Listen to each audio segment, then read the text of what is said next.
Latest and last in our series of videos about media communications theories for VCE Unit 4 Media.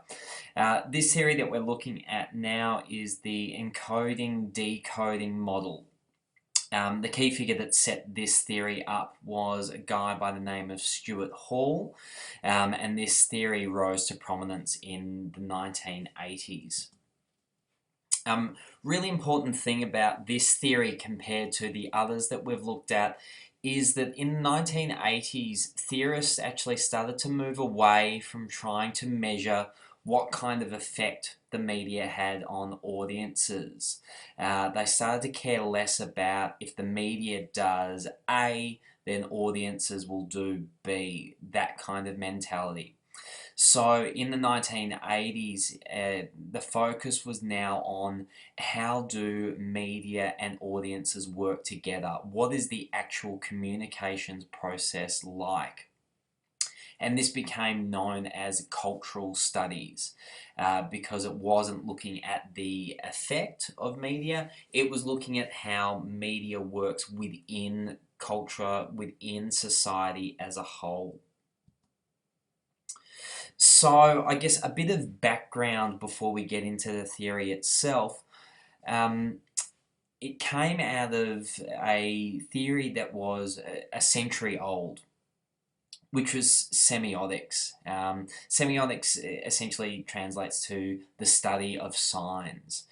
And when we look at signs and how people read them, um, there's this constant tug of war between two really important factors.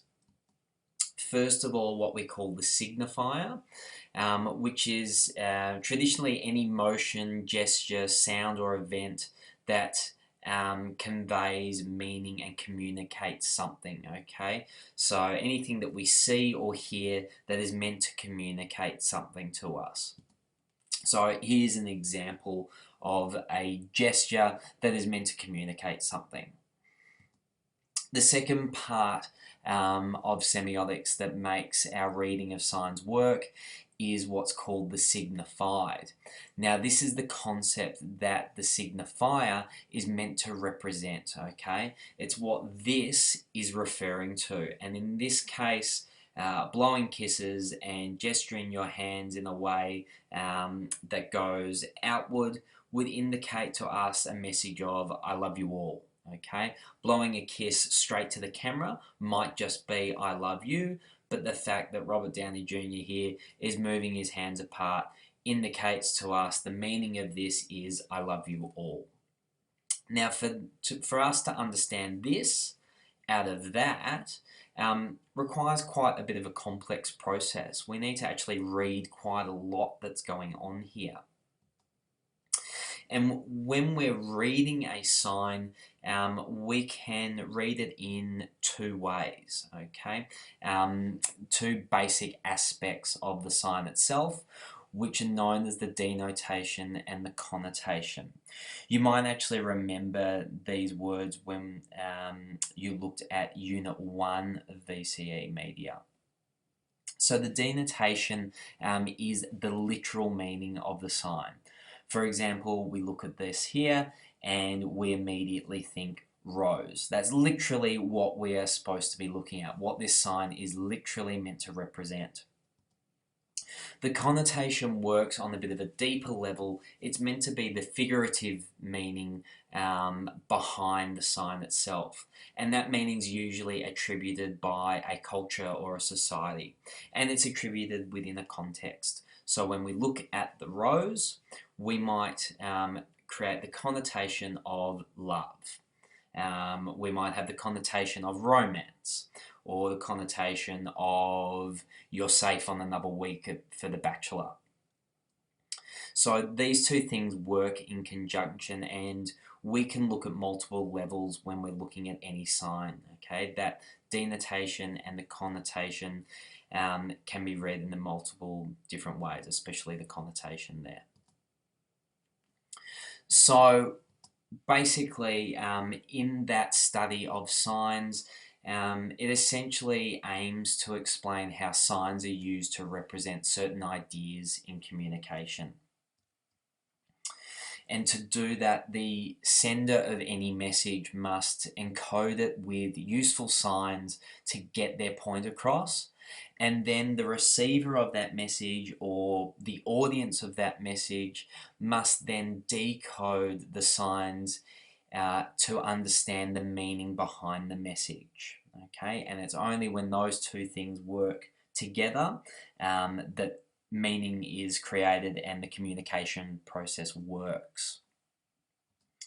So this is something not just related to media. This is why looking at semiotics and looking at encoding, decoding is not just a media theory, it is a cultural studies theory, because we use it in culture, in society at large. So we are constantly decoding signs, and we do this in a number of ways in order to achieve a number of things. So we might decode a sign in order to navigate the world around us. Okay, if we didn't know what a red light means when it's on that great big pole in the middle of an intersection, we would end up in quite a lot of trouble. We also use signs to communicate important information quickly. When we look at these posters, you do not need to have seen either of these films or TV shows to know that one is called Assassin and that the other one is called Stranger Things. Okay, we immediately know that by signs that we are accustomed to. Okay, not only the letters in the language, but also their position, the relation of the size of the text compared to others. All those things indicate to us that, yep, that's the title of that show and that's the title of the other one.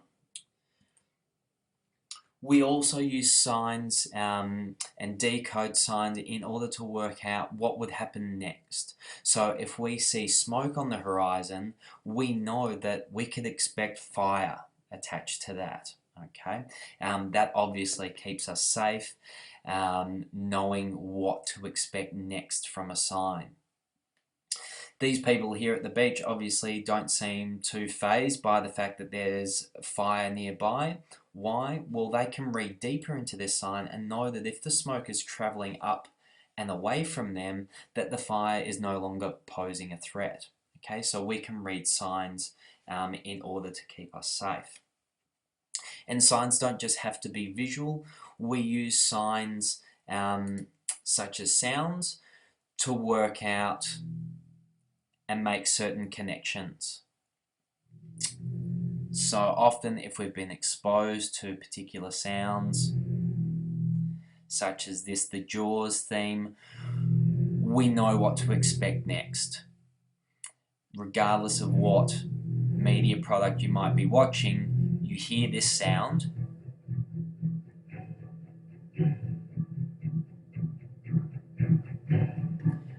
and it's pretty safe to assume that there would be a shark attack coming soon. Play this music down on a crowded beach and you will see people get out of the water. We also use sounds for things like fire engines and other things to indicate certain things. So it's not just smoke equals fire, but it's a smoke alarm would also indicate fire to us. So we use signs in those ways as well. So that's a bit of a history about semiotics, and that leads us to the encoding decoding theory. And at the core of this theory, it suggests that the media carries important messages which producers encode in their texts. However, Hall suggested that audiences come to their own individual interpretations whenever they decode a text through the process of what he calls negotiation. So while he says that the media does a lot to encode a message into a media text, that really the bigger part of the process is when the audience is decoding that message. So here the media is active in what they do in encoding meaning into a text, but ultimately they hold very little power. Instead, the power is on the side of the audience, who are very active extremely active, always negotiating meaning from texts. So where does that fit on our scale of media theories? Once again, it's really important to point out that encoding decoding didn't try to tell us about the effect that media has on people, but rather where meaning is created. And so for Hall, it was down at this end, that the media has little power, that the power rests with the audience. However, because he wasn't talking about effects, it's perhaps not as powerful as the uses and gratifications theory, which says that when audiences don't watch a TV show, for example, it affects what the media companies put out there and can cancel a particular TV show.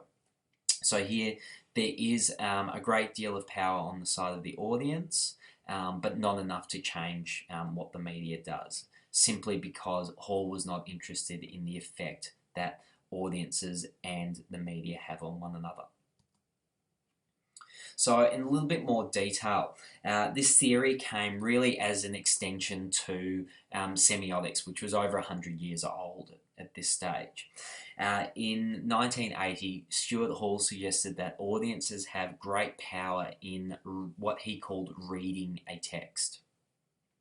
And while media producers do work hard to embed a preferred reading, so that's what they would prefer the audience walks away and understand, ultimately it is the audience who decides how they interpret meaning by fitting it into their own individual world of understanding. So as you're watching something and you're sitting next to somebody else, you will come away with your own individual meanings based on what you already understand about the world around you. Of course, because we're individuals, we come up with our own individual readings of any given text. Further to this, Hall proposed that audiences can come to different understandings within themselves depending on the reception context in which they saw it.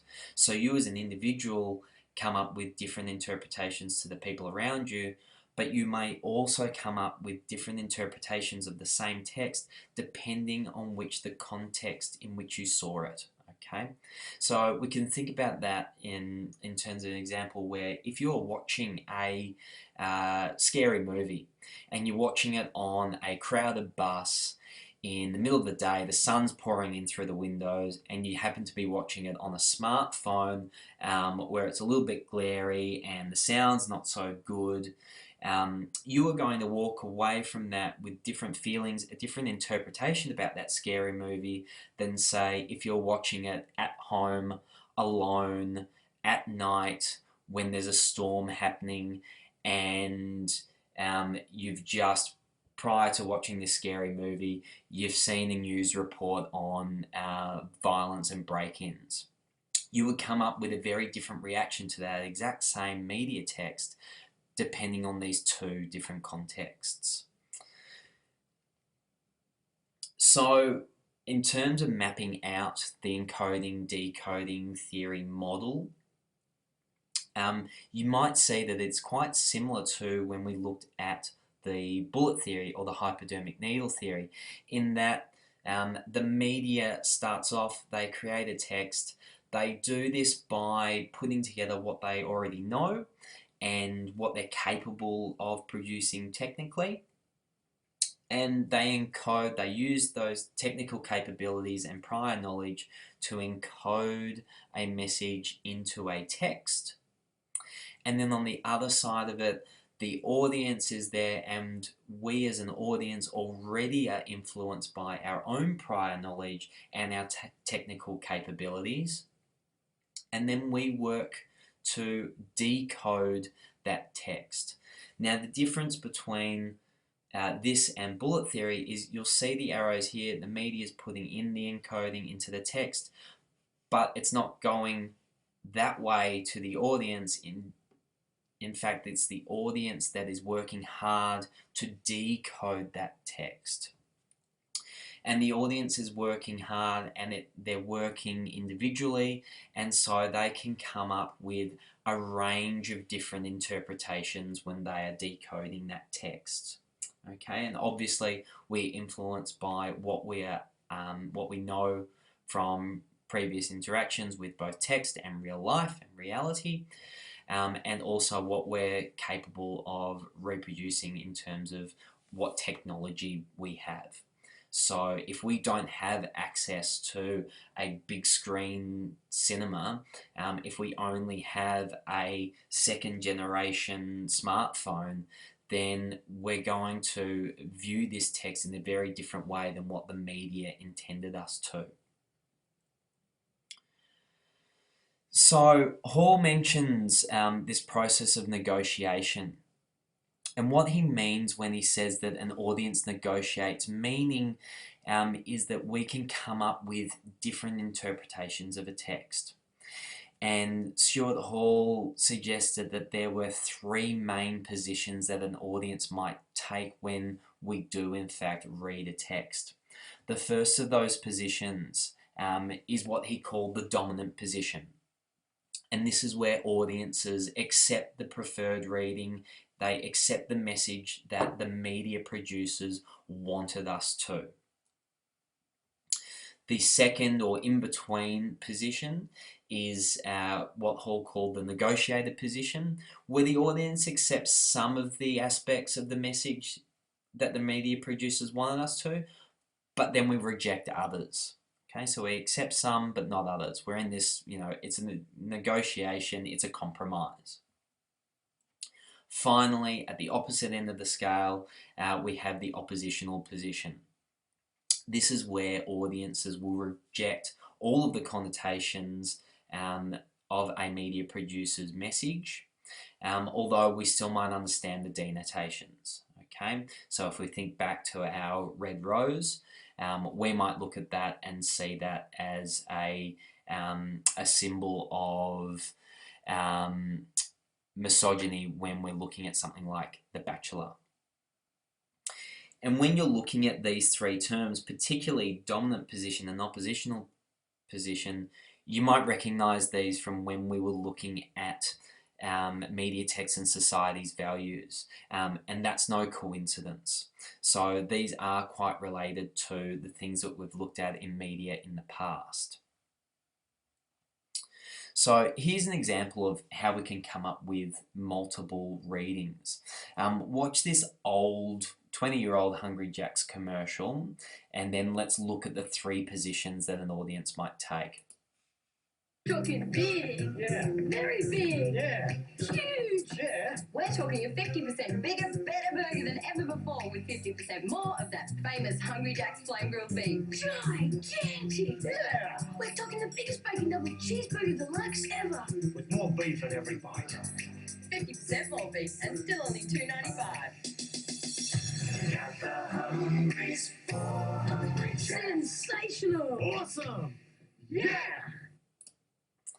Okay, so quite a simple commercial. The preferred reading is quite obvious. The media's intention of what they wanted the audience to walk away thinking was reasonably clear. So if an audience was to take the dominant reading and accept what the media producers wanted them to, the dominant reading in this case might be something along the lines of, okay, so you get 50% more beef for $2.95. That sounds like a good deal. I better go and get one. And so we've got our dominant reader there who would just buy into what the media producers wanted him to. In between, you've got the negotiated reading, which might be something along the lines of, yeah, burgers sure sound delicious, but I prefer the ones at McDonald's. And of course, we've got our negotiated reader there who still likes the burgers, but not just the Hungry Jack's ones. And then the oppositional reading, which would reject all of the messages found in the text, would be something like, I'm a vegan, I have zero interest in 50% more beef, okay? And of course we have the world's sexiest vegan to support that oppositional reading. Now obviously if we also think about reception context that Hall points out, looking at a 20-year-old Hungry Jack's commercial, for us now, we look back on that and we might see it as being cringeworthy. We might look back and feel nostalgic for a time when you could get a double patty beef burger for less than $3. So we have a different reading now because of our reception context being in 2016 compared to 1995. So when Hall was coming up with all these ideas, it's really important to point out that as much as he was adamant about his ideas being right, he never actually provided any empirical evidence or any scientifically tested evidence to support his model of encoding decoding. So it's 100% theoretical and was not at the time tested.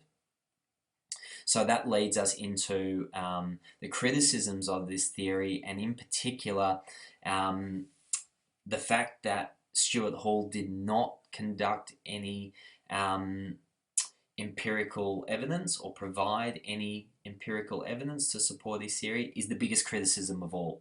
So he just plucked it out of his head and said, yep, this is how the media works, aren't I smart? And then when asked, hey Stewie, what proof do you have of it? He said, no, it's in my brain, so you can trust me. A further criticism is that only 3 audience positions were proposed, and when we think about it, if we've got this scale of what you can accept and not accept in the media message, we go from the dominant reading is you accept 100% what is present in the media text. At the opposite end of that, you've got the oppositional position where you accept 0% of the media text's message, and then you have in between anything from 1% to 99% in agreement of this media product or acceptance of this media text.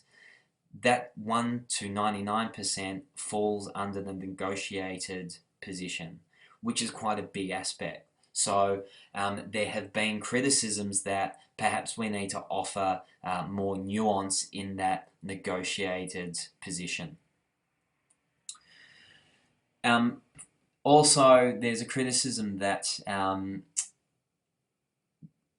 Stuart Hall actually doesn't weigh in on the debate of, okay, so what effect does this have when you are using multiple screens or multiple media at the same time? Okay, how do you negotiate meaning when you've got meaning coming from 2 sources simultaneously? And then finally, we could see this as a criticism, but also as a strength. The theory doesn't actually stake any claims about how the media influences people to act in a certain way. There is no effect, okay? Instead, it just focuses on attempting to explain the media making or media meaning process. So that essentially is the encoding decoding model. We did look into semiotics as well as a way of a bit of background to explain that model. For more information about this, you can consult page 242 of your Heinemann Media textbooks and complete learning activities on 1 and 2 of this same page to consolidate some of the things that we've got. As always, feel free to go back to the start of this video, pause where you need to, take some notes, make sure that you understand each step of the process and the key ideas coming out of it in terms of those 3 different positions and how reception context influences the decoding process in Stuart Hall's theory. In the meantime, thank you for watching and I look forward to seeing you in the next video.